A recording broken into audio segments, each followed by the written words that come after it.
Hello everyone, and welcome to another episode of Crafty Beer Reviews. Today I will be reviewing the latest release from Stone. This is yet another collaboration. This is their collective Distortion IPA, and they did this one with Kyle Hollingsworth of the String Cheese Incident and Kelli of Alice Cooper fame. So not only did they do this beer with two rock stars, but they are also putting in elderberries and coriander. Now, Stone's the master of double IPAs and IPAs in general, so I'm definitely looking forward to that. I think that those two adjuncts are kind of a strange mix to put into this, but you know what? We'll see at time of reviewing. This is only 3 weeks old, so let's go ahead and take our first sniff. Oh, wow, that's interesting. Yeah, the first thing I'm getting is this really big fruity berry note. Now, it's not, I can't really nail down a specific type of berry, but I mean, I'm assuming it's the elderberries, obviously. I've really never eaten them, I have never smelled them before, so I don't really know much about them. But yeah, it's just kind of the generic fruity berry note. So I'm assuming that's it. I don't really pick up on any coriander in this, though. I'm getting a little bit of citrus, kind of like some tropical fruits. Very, very slight though. I'm getting a little bit of mango. I'm getting a touch of some orange peel and tangerine. I'm getting a little bit of a spicy type of hop note as well in there. It's kind of floral, slightly herbal as well. Yeah, it smells like a pretty different double IPA. Not enthused with it at this point, but let's go ahead and take our first sip.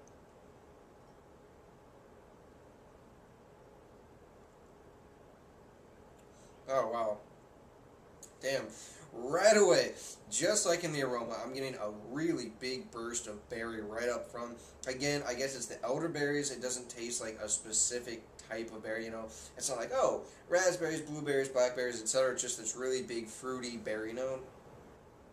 Definitely getting more of that floral and herbal type of hop notes as well. It's also slightly grassy. I'm getting some more of that spicy hop note, more on the back end than anything else.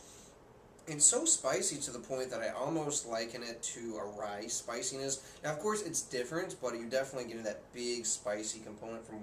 I think they're using some new hop strains. I can't remember the exact name, but I think that probably one of them is doing this. Definitely getting some orange peel, a little bit of tangerine. It's kind of got an earthy type of note to it as well, which is interesting. There's a little bit of a sweetness. It's almost like a caramel sweetness, a little bit of a sweet bready malt backbone too. I know they're using flaked oats in this because it's got this really nice kind of creamy mouthfeel. It's definitely more creamy than a lot of double IPAs. It's nice, but it still kind of manages to be crisp, clean, and pretty refreshing too. It's got more of a medium full body to it for sure. Again, that creamy mouthfeel, which is kind of interesting. It's got quite a bit of bitterness to this one. I mean, it's for sure a West Coast double IPA in that aspect because you're just getting this really big burst of bitterness on the back end. Really, really dries out the palate, gets you ready for another sip. This is pretty interesting. I will say, though, it's a little disappointing. I would say the elderberry really comes through. And the coriander's really not there. I just don't pick up on it. If I didn't know coriander's in here, you know, I wouldn't even mention it because there's just no trace of it. It's an alright beer. It's just not my favorite, especially not my favorite from Stone. I mean, you're getting that big kind of fruity berry note, a little bit of tangerine, a little bit of that citrus peel, like grapefruit almost. Getting definitely more of that kind of grassy, herbal, floral hop notes and that big spicy component as well. Hides the alcohol pretty damn well, though, I must say. For over 9%, I can't smell it, I can't taste it.